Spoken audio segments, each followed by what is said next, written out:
যুক্তরাষ্ট্রের ইউরোপীয় কমান্ডের প্রধান জেনারেল অ্যালেক্সাস গ্রিনকেভিচ সতর্ক করে বলেছেন, তাদের নৌবাহিনী অতিরিক্ত অস্ত্র ও সামরিক সরঞ্জাম না পেলে ইরানের সম্ভাব্য ক্ষেপণাস্ত্র হামলার বিরুদ্ধে ইসরায়েলকে রক্ষা করা সম্ভব নাও হতে পারে। দ্য ওয়াশিংটন পোস্টের এক প্রতিবেদনে এ তথ্য জানানো হয়েছে। ইরানের সঙ্গে সংঘাত অব্যাহত থাকায় যুক্তরাষ্ট্রের নৌবাহিনীর সামরিক রসদ প্রয়োজনের তুলনায় অপ্রতুল হয়ে পড়ছে।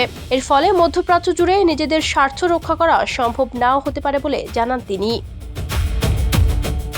জেনারেল অ্যালেক্সাস গ্রিনকেভিচ চলতি সপ্তাহে পেন্টাগনের জ্যেষ্ঠ কর্মকর্তাদের ব্যক্তিগতভাবে জানিয়েছেন, এই অঞ্চলে আরেকটি মার্কিন নৌবাহিনীর ডেস্ট্রয়ার নিযুক্ত না করা হলে ওয়াশিংটনকে ইসরায়েলকে রক্ষা করা অথবা যুক্তরাষ্ট্রের নিজস্ব ভূখণ্ডের নিরাপত্তাকে অগ্রাধিকার দেওয়ার মধ্যে যেকোনো একটি বেছে নিতে পারে।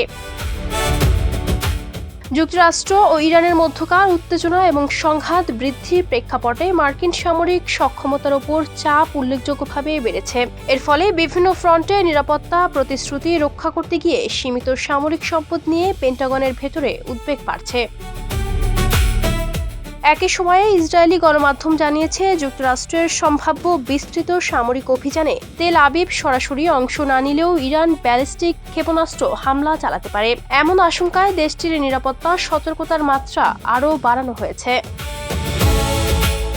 চলমান যুদ্ধের কারণে যুক্তরাষ্ট্রের সামরিক সম্পদের ওপর অতিরিক্ত চাপ সৃষ্টি হয়েছে। একই সঙ্গে ওয়াশিংটন হরমুজ প্রণালী, লোহিত সাগর সহ গুরুত্বপূর্ণ নৌপথে বাণিজ্যিক জাহাজ চলাচলের নিরাপত্তা নিশ্চিত করারও চেষ্টা চালিয়ে যাচ্ছে।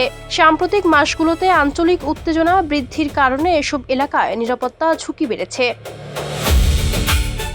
সংঘাত তীব্র হওয়ার পর থেকে যুক্তরাষ্ট্র মধ্যপ্রাচ্যে অতিরিক্ত নৌ ও বিমান বাহিনী মোতায়েন করেছে। পাশাপাশি মিত্র দেশগুলোর সঙ্গে সমন্বয় করে আরও উত্তেজনা প্রতিরোধ এবং বৈশ্বিক জ্বালানি সরবরাহের জন্য গুরুত্বপূর্ণ সামুদ্রিক বাণিজ্য পথগুলোর নিরাপত্তা নিশ্চিত করার উদ্যোগ অব্যাহত রেখেছে।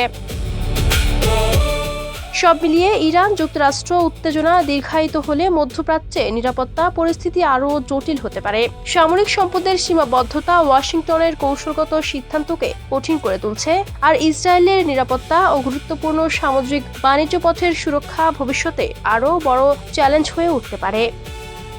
Ayesha Akhter Swarna, Campus Times.